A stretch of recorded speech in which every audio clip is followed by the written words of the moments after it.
Welcome. Good afternoon, everyone. This is Rudy Racine, Vice President of We Care Operations with Equus Workforce Solutions.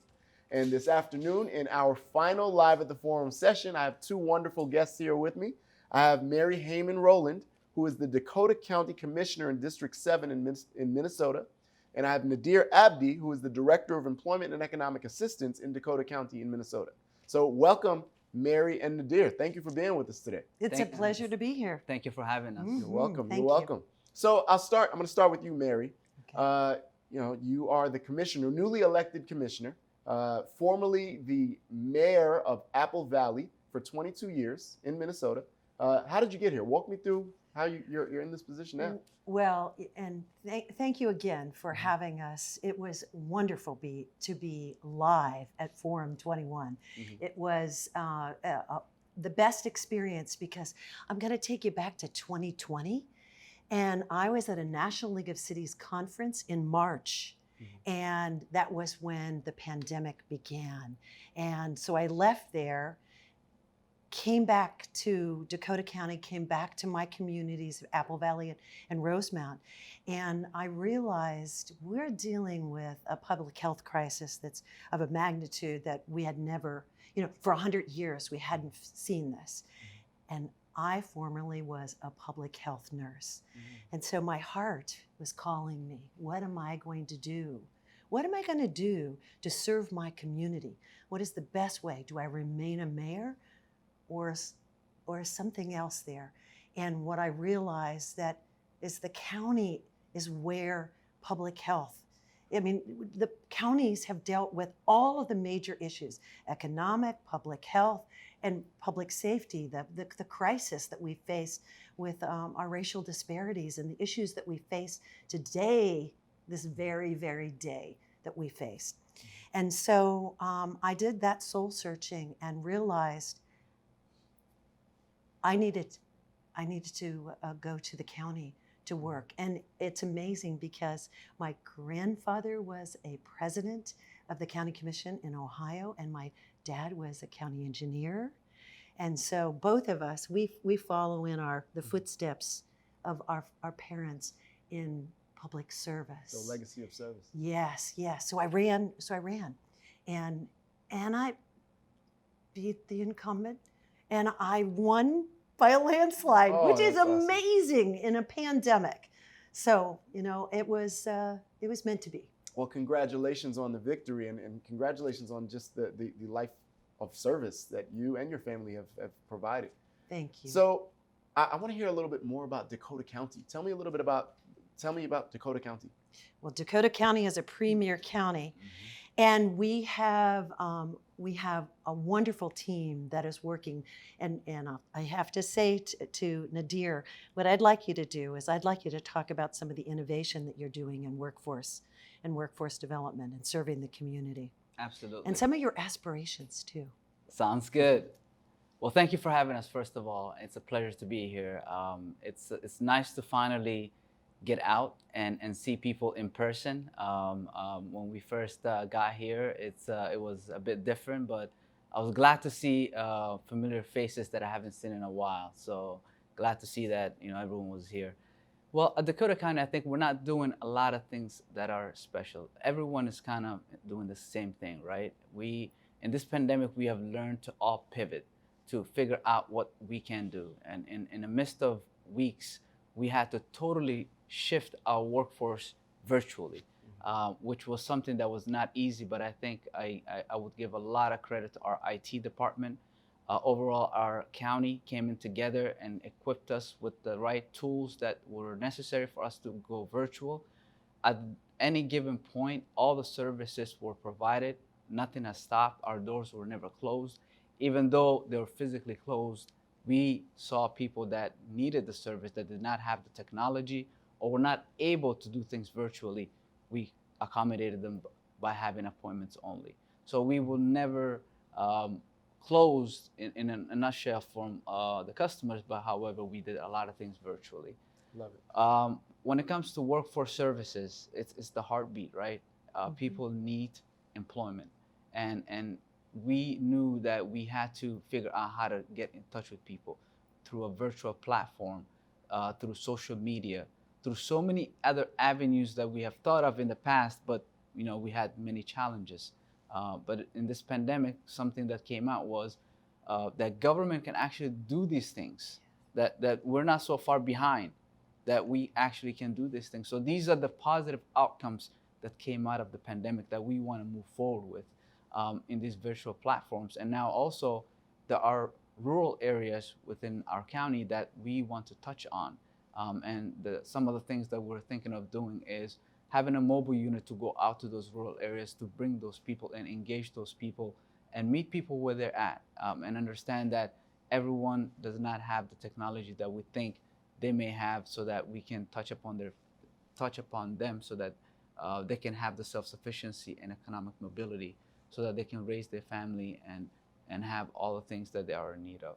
So you touched on the absence of technology for some of the participants that you serve.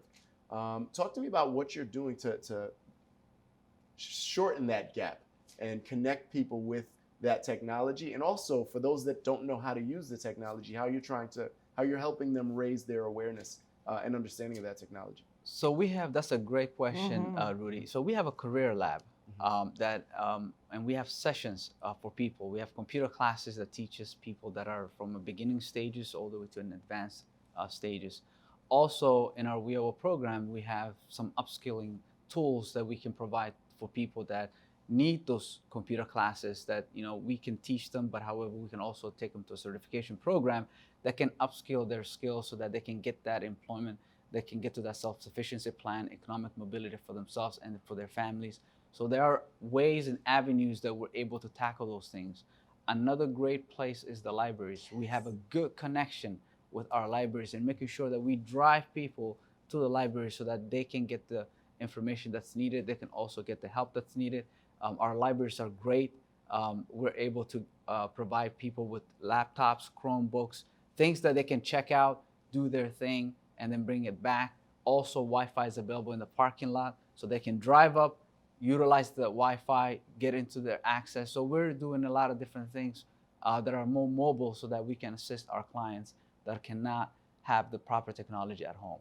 And what was really great is that we were able to do that. We just immediately started and made sure that people got connected. Can I give you a little context? Please. Okay, so where Dakota County is. So I have this little sign here, that'll help maybe our listeners. This is St. Paul, this is Minneapolis, this is Dakota County. So we're right in the metropolitan area. And so we have an urban area, but we also have the rural area. So when Nadir is talking about, our aspiration and going out with the mobile units, it's really important because there'll be people that in the urban area that where I live that are Latinx area that need those services and for us to come to them. But there are people who are in the rural areas, out in the ag areas, the farming areas, where they will need that as well. Absolutely. And who knows how our lives will evolve and what kind of services will be needed into the future. But we are the kind of team that works together, that wants to hear what the people are saying. And so we are really connected to our business community as well as the people in our community, and we've created great relationships. I heard a lot in this conference about the development of relationships, and I believe it's one of the key factors that helps our county be as a premier county that it is. I love it. And it sounds like your teams have to be agile, right? Because you need that flexibility to service your urban and your rural population and to make sure that they're able to connect. So, absolutely. Awesome. And I think the pandemic taught us a lot, so that when we pivot back to this new normal, we will get to a place where we're doing a hybrid model, which means that we'll provide a lot of our services virtually, and we'll provide some in-person services for those that are incapable of having the technology, that need those services in person or prefer to see someone in person rather than through the computer. So giving people the options of choosing which is a better service for them. And along with that, being able to teach people, because not everybody has a comfort level with technology. sometimes we don't know what we don't know. Mm-hmm. And then all of a sudden, grandma or grandpa gets the technology. They're able to relate to their grandchildren and be able to communicate, maybe long distance in another country even. So those are very useful things that we will continue to do, digital literacy. And it's really important for us now and into the future. Love it. So I want to shift gears to, we talked about how you're working with job seekers. What about your businesses in your community? How are you connecting and building relationships, fostering the relationships with the businesses in Dakota County? Can I take this? Absolutely. Okay, I'm going to take it because I, as a mayor for 22 years, understood how critical business is in our communities. And so making sure that we are in the businesses don't come to us, we come to them. And that we actually, we have gotten them to be a part of our greater MSP, to help them serve on our boards. They are a part, our community colleges, our businesses are a part of our workforce board. We know that when we work together, we're going to be stronger together. We also know that if we take our businesses for granted, then they have an easy out. You know, they can leave. But we make it so, the relationship so strong that even when they decide to do some analysis of their business and maybe think about their long-term strategic plans, and maybe that is to go to another country or whatever, they don't do it. And they don't do it because we have great workforce and because we have great relationships with our government. So the government becomes really a facilitator of good business. Love it. So now you're in your first term as Yes. commissioner, right? Newly elected, Mary. What does success look like for you? Like when if you look back on your term as the commissioner, what would need to happen for you to feel like you were truly successful? Well, I know. In fact, I just got off a meeting with our county manager in the midst of this. I mean, we're always multitasking. There's so many things that are going on. But I have great aspirations. I see Dakota County as a county, a premier county, a world-class county, one where our employers and employees are successful. They have the right tools, they have the right mix of talents and skills to be able to thrive, that we really pay attention to making sure that we grow what we have, that they have that opportunity to expand, and that we attract businesses. And that means that we have, and these are aspirations, we have border-to-border broadband, that 100% of us can have broadband, that we have access and we know how to engage with that. I also have an aspiration that we become net zero. You know, our communities, our people in our communities are hoping for these kinds of things. And as a mayor of 22 years, I actually was able to implement this, where our buildings were green buildings and they were energy efficient. And we were able to pay it back in a very short time, 6 years. And when we did that, we took that top, the part that we don't have to pay anymore, or those savings that we have, and we invested it back into our parks and recreation, back into our workforce development, back into our other buildings. So I see us being that, and then a greenway system that is like no other, including at the Minnesota Zoo. This is a good Minnesota Zoo story. We like to repurpose things, and we don't want to see things go to waste. And so we had formerly a monorail system at the Minnesota Zoo. It came from the Montreal Expo. And so those cars continued to go, and it was thriving until it wasn't. And so they sold the cars, and it became Airbnbs for an investor. But the structure then became an opportunity. We could either take it out for $60 million, or for $22 million, we could build the longest treetop trail in the world at our Minnesota Zoo. And that's what's happened. Our legislators legislators actually brought 22 million or $11 million of that 22, and we raised 11 million. And this summer it begins. That's an awesome. Isn't story. that great? And it Yeah. connects to our whole greenway system, which people use to go to work and use for recreation and as well as health. Mhm. Health and wellness is a real key focus for Dakota County. Okay. Yeah. Now, Nadir, you're also pretty new in your role. So talk to me about what does success look like for you in this new position that you've taken on as Director of Employment and Economic Assistance? Success looks to me a place where I know the county will be in a better place to make sure that our clients that are coming in are served properly. Also, our staff are taken care of. They have the proper technology.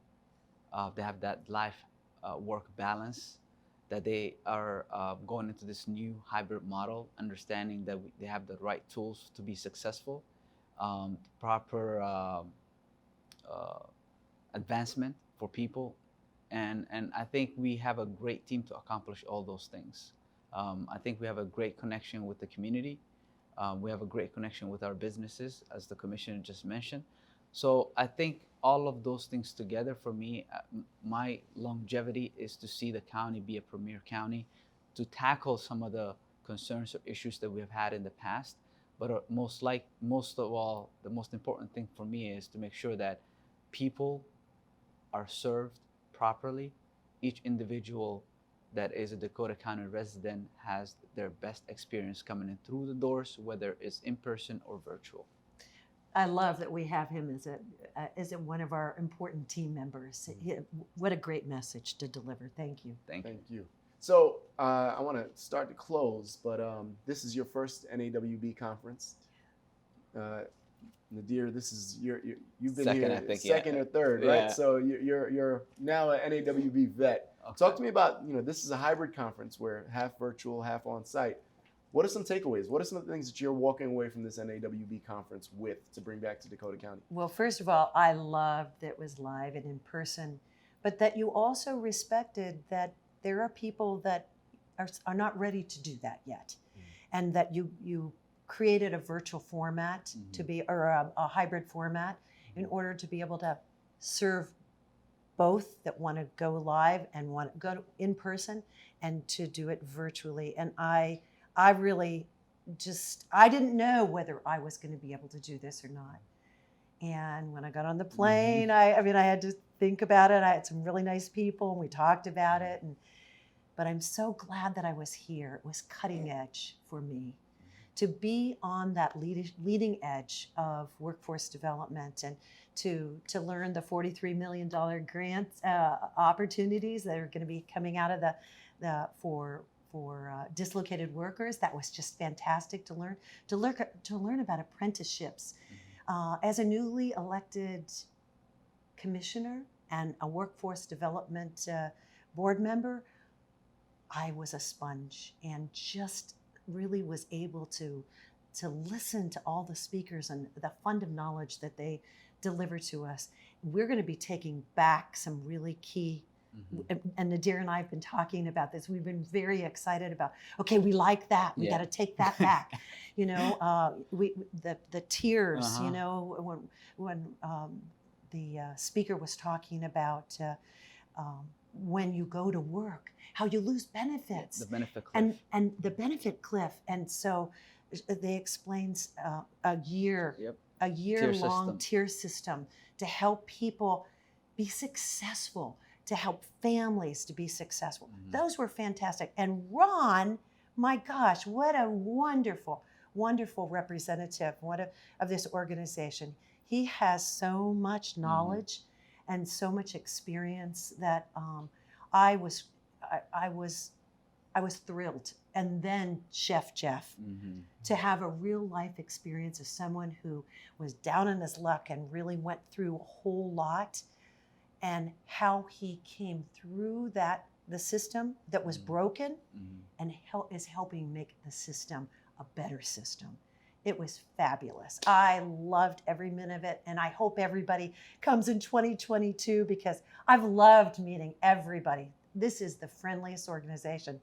What It's an fantastic. awesome testimonial. I Yeah. think we're gonna end on that I, note. I don't know what else to Well, say yeah. to add to that, but I think Commissioner Hamann Roland really said it eloquently.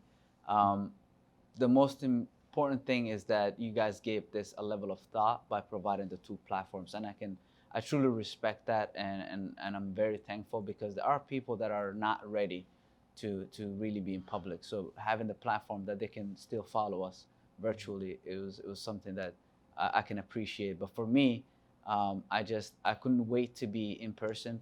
I was supposed to be here last year when it got canceled. Like I was ready to go. I had booked everything, and then we got the cancellation notice, and just like Chef Jeff said, I felt like I came out of incarceration. Oh, And for the first time seeing people, it was great, connecting back with some of my colleagues, just that intimacy, right? Connecting with people, talking to people, having conversations. That's how you learn. That's what you take. Best practices. Those things happen in person and intimate. So I'm grateful that this was conducted this year. I'm looking forward to next year, and I want to thank you, the Equus team, the NOP team, for putting this together, and I'm very happy to be here and looking forward to next year.